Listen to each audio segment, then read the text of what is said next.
Do you ever find yourself wondering, what's the purpose of my life? What's the point? Why am I here? Why am I doing what I'm doing? And is this all there is? Isn't there something more? Well, if you ever ask yourself these questions, you're certainly not alone. Hi, I'm Liam Naden, and welcome to my podcast, Let Yourself Off the Hook. As someone who has studied success for decades, I have found the formula for achieving your dreams and goals, and it's all to do with how you use your brain. Each week on my show, I will provide you with the tools, resources, and expertise to utilize your brain to its ultimate potential and remove the barriers to your success. And as you will discover, true success in every area of your life only comes when you let yourself off the hook. Do you ever find yourself wondering, what's the purpose of my life? What's the point? Why am I here? Why am I doing what I'm doing? And is this all there is? Isn't there something more? Well, if you ever ask yourself these questions, you're certainly not alone. Most of us think these thoughts from time to time. And we especially find ourselves asking these questions, don't we, when we're feeling frustrated, when we've got problems in our life, when we're feeling a bit overwhelmed. Those are the times when we say to ourselves, what's the point? What's the purpose of my life? Is my life really about struggling and doing all these things I don't want to do? I know there's something more. What is it? And of course, even by asking these questions, it makes us feel even more frustrated, more stuck, because we can't seem to find the answers.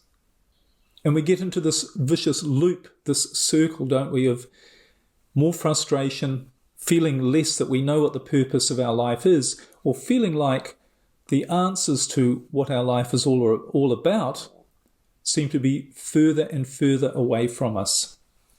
Well, you know, I used to feel like that, and in fact, I spent a long time trying to discover my life purpose. And especially when I was frustrated, dealing with problems, feeling overwhelmed in my life. And I tried all sorts of things to try and discover what my life purpose was. I read lots of books. I went to seminars. I listened to lots of the gurus speaking about life purpose and how to find it. And I meditated, and I wrote down ideas in journals and diaries, trying to figure this out. What is my life purpose? But it really seemed like the harder I tried, the more I tried to find the answers, the more confused I got. And although I managed to gather a lot more information and have lots of techniques on how to find my life purpose, I never got any closer to the answer. But all of that changed when I became homeless and lost everything, because something quite different happened. A strange thing happened. And that was my life purpose actually got revealed to me.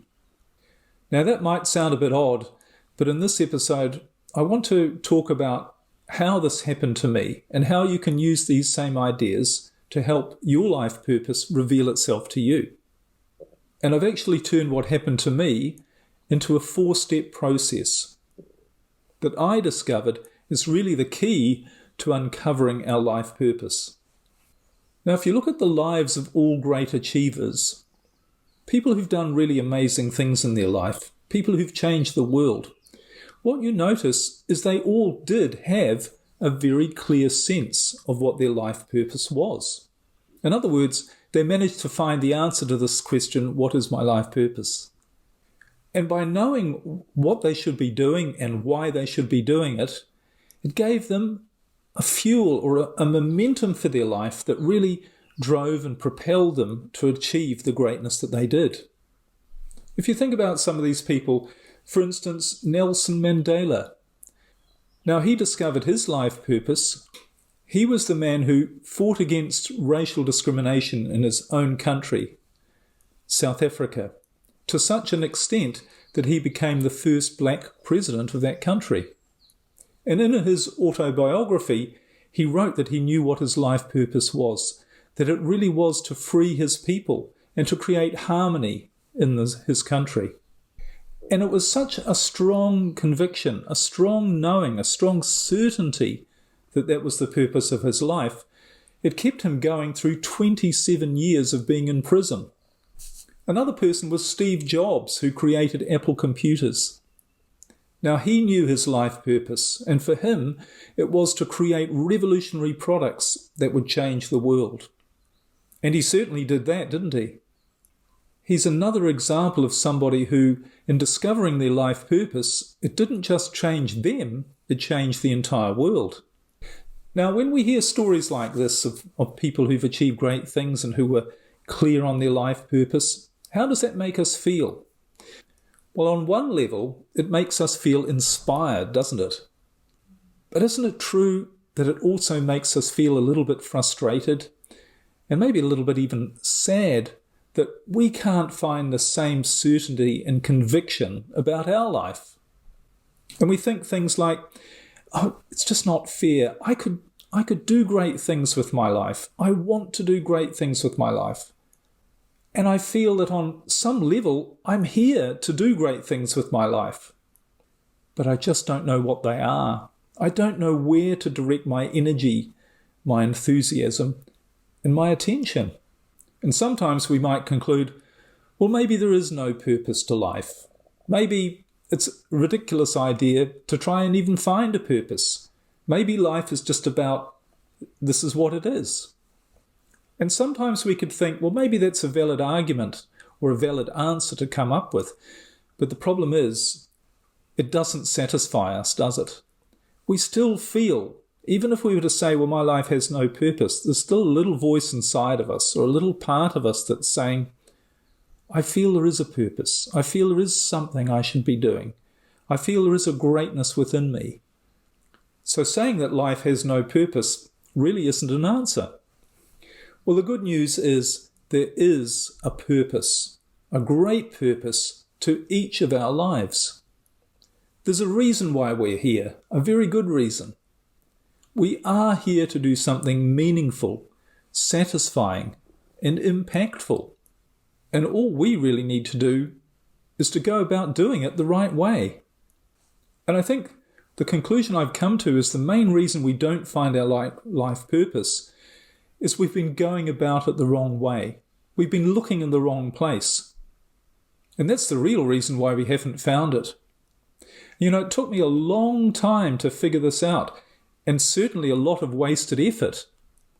But it's what I want to share with you in this episode. And really, it comes down to 4 steps. These are the 4 steps that allowed me to find my life purpose, and I believe that they're the same 4 steps that virtually every purpose-driven person has also used, often perhaps without even knowing it. So here are the 4 steps to finding your life purpose. And as we go through this, just keep in the back of your mind this thought or this awareness, or maybe this resistance you have to these ideas that you're thinking, well, this sounds different. This sounds the opposite to what I've thought. But remember, if they're the opposite to what you've thought, maybe they're worth a try, because maybe your approach hasn't worked. So try mine. So here's step number 1, and this is certainly going to sound counterintuitive, but that is to find your life purpose. The first step is to stop looking. Stop looking for your life purpose. And again, I know this sounds counterintuitive. After all, how can you find something if you're not looking for it? But the truth is, you don't find your life purpose, it finds you. You don't find your life purpose, it finds you.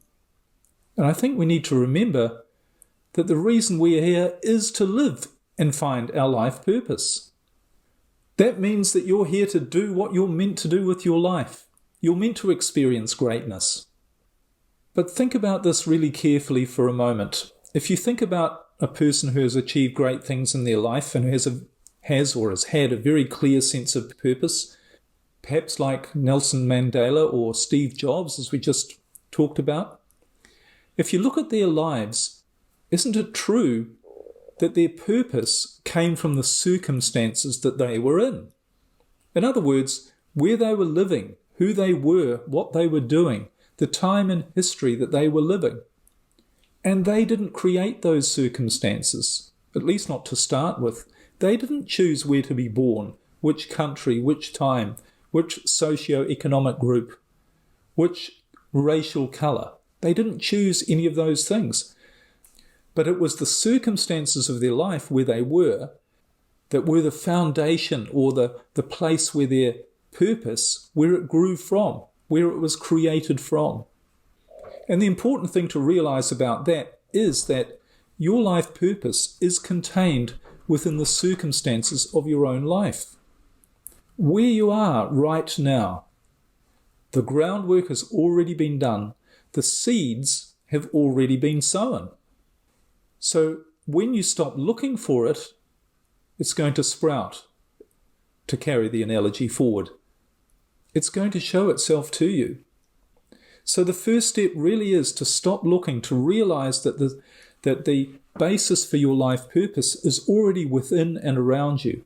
It just needs to be revealed, and you need to stop looking for it. So just say to yourself, make that commitment, at least for a while, at least while you try these 4 steps, and say to yourself, I'm going to stop looking for my life purpose. I'm going to stop looking for my life purpose. Now that immediately takes a whole lot of pressure off you, doesn't it? And that in itself is a key to finding your life purpose, because if you've listened to previous episodes of Let Yourself Off the Hook podcast, you'll know that really it's pressure and stress that blocks the part of your brain that has all the answers. So by stopping looking for your life purpose, you take all that pressure off yourself and you allow your creative brain, the part of your brain that not only knows your life purpose but will show it to you, you allow that to be activated. So that's step number 1. Simply stop. Stop looking for your life purpose. Tell yourself you're not going to look for it anymore. And that leads on to step number 2, which is sort of what I've suggested already, which is to allow your purpose to reveal itself. So once you stop looking, once you decide that you're going to stop looking, then the next step is just simply, as I've said, just allow it to show up. And it will. And it may come to you as a thought or an idea, an awareness, or even a feeling. But it's mainly going to be a feeling, because with it is going to come a sense of knowing. Just knowing, this is my life purpose. And here's the thing, you can't force this to come. In the natural world that we live in, force always blocks. It always creates obstacles. Force isn't natural. So you have to allow your purpose to show up. And that also means you have to allow it to show up at the right time. You have to take away your expectation of when you think it should show up. You want to know right now, but you wanting to know right now, your impatience will only block it and slow down the process of it revealing itself to you. So you have to allow it to show up at the right time, which is maybe quite an unexpected time, probably will be. So stop looking and say to yourself, my purpose, my life purpose, will reveal itself to me at exactly the right time. When I'm ready, I'll know it. And it being infinite intelligence or God or this universal power or whatever you want to call this energy and this intelligence that flows through and directs everything, it will show me when it decides that I'm ready to know what it is. So that's step number 2. After you've decided step number 1, you're not going to look for it, you're not going to try, you're going to stop trying to find your life purpose, and you're going to accept that it's going to reveal itself to you at the right time, at the perfect time, when you're ready for it. Step number 3 is to change gears a little bit and do something which very few of us do enough of. And I've talked about this in previous episodes. And it's this, it's simply to stop and observe what's going on around you. Really take a moment to look and observe at what's going on around you. Because isn't it true that most of us, most of the time, we're so bound up in our thoughts and what's going on inside our head that we're not actually noticing what's going on around us right here and right now. And that's rather crazy when you think about it, because what it means is that we're missing out on experiencing the only thing that's real, the only thing that exists, certainly in this physical world, and that's what's here right now. And where else do you want to be, or where else do you need to be when your life purpose reveals itself to you? You want to be right here, ready to receive it, don't you? Imagine you're in this situation where you're expecting someone to bring you a very important message. Now, you don't know what the message is, but you know it's vital to your life. And you also know that they're going to deliver it to you in your home at some point. As I say, you don't know when it will be, but you know they're going to show up in your home with a very, very important message, a vital message. Now, knowing that, how often would you go out of your home and go and do other things? Never. You're going to make sure you're always in your home, you're always there, and you're always waiting and looking out to see if there's that knock on the door with the person giving you that vital message. You're certainly not going to go out in case they arrive with the message and you're not there to receive it. So it's the same thing with living our life and waiting to receive expectantly what our life purpose actually is. We need to be there when it arrives. So as often as you can, and this is a really good habit to try and develop, and again I've talked about this in previous episodes, but get into the habit of becoming aware of what you're thinking. You know, when we get carried away and lost in our thoughts, become aware, and this is a habit and a skill we can develop, become aware that, hey, I'm getting lost in my thoughts, I'm not here, and bring yourself back to the present moment and start to notice and observe just what's going on around you in your natural world. That's going to pull you back into the present moment. That's going to pull you in the place where you're ready to receive not only the message of your life purpose, but every other message and important insight and awareness that is there to help you move on with your life in a positive way. One of the interesting things that happens when you bring yourself back to the present moment and you start to observe what's going on around you is that you become aware that things are very different in reality to what we think they are. We have these ideas and thoughts of what's going on, but once we start observing the natural world around us, we develop this completely different sense of what's really going on. Try it. So keep yourself at home as much as possible while you're waiting for the messenger to arrive with your life purpose. And step number 4 is simply to take the next step that's in front of you without thinking. And when I say without thinking, I don't mean without thinking at all, but without overthinking, without thinking too much. It's just about taking that next step, because one of the most powerful ways that our life purpose reveals itself to us is through our actions. Because when you think about it, every time you take any action, and it doesn't matter how small the action, could be doing your teeth in the morning, could be opening your eyes, could be standing up, but every time you take an action, your life changes. That's really what life is, isn't it?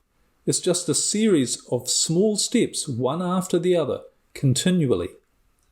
From the moment you wake up in the morning and you open your eyes and perhaps have a yawn, everything in the day is just a series of small steps that unfold before you. Most of the time you don't even think about the steps that you're taking. This is what our life is made up of.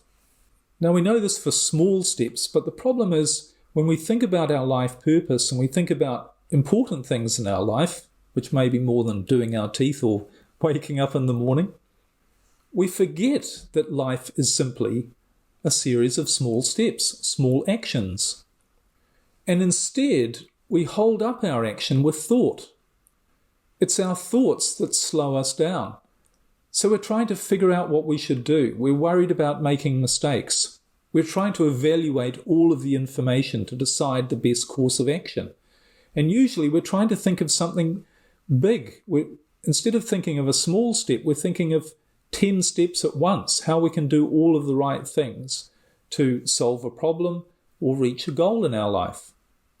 So the key really is to apply the same natural process of taking small steps when it comes to understanding what to do and understanding what our life purpose is. So don't think of the next big thing that you need to do. Don't think of the next big decision you need to make. Don't think of the next 10 things you need to do, what the strategy is, what the plan is. Just think about the very next step, the very next small step, and in fact, the smaller, the better. I've talked about this a lot in previous episodes, and in fact, you might like to have a listen to episode number 12, which is all about procrastination and how to overcome it. And I go into a lot more detail about how these small steps, what they do to your brain, how they affect your life, and really how they're the key to achieving your big goals as well. There's a book called Man's Search for Meaning, written by Viktor Frankl. Really recommend it. It's a great book to read. But in that book, Viktor Frankl came to the conclusion that finding our life purpose is the primary driver of all human life. That's the one thing that all humans want to achieve more than anything, is to find their life purpose. He was a really interesting man, Viktor Frankl. He spent World War II in a concentration camp in Germany, and he was watching people all around him dying. But he survived, and the reason that he survived was because he had a sense of purpose. And it really was his sense of purpose that helped him survive, and he saw others fall around him when they lost their sense of purpose. And I think Viktor Frankl was right. I think having a true purpose, having something that inspires you, something that drives you to want to do and to do great things, whatever they might be, it's not just what we all want. And in fact, it's not even just what we all need, but it's what we're all naturally designed to know and to have. It's the fuel for greatness in our life. And the 4 steps I've shared with you, I hope they do for you what they did for me, which is to realize that finding our life purpose is not only what we're here to do, it's not only our purpose is to find our life purpose and to live it, but how we find it is in a different way. It comes from a different place to what we thought. It doesn't come from trying to figure it out and trying to struggle and trying to resist what is in our life. It comes from our life circumstances, from where we are right now, and using those and using the power of our brain to guide us and lead us to uncovering and truly living our life purpose. Because here's the thing, when we're struggling and frustrated, we're locking into a part of our brain that doesn't know our life purpose and can never help us find it. And we're blocking the part of our brain where all of the answers and all of our greatness lies. So all we need to do is to shift the way we use our brain from the struggle, shut down part to the inspirational, creative part where all the answers are. It really is that simple.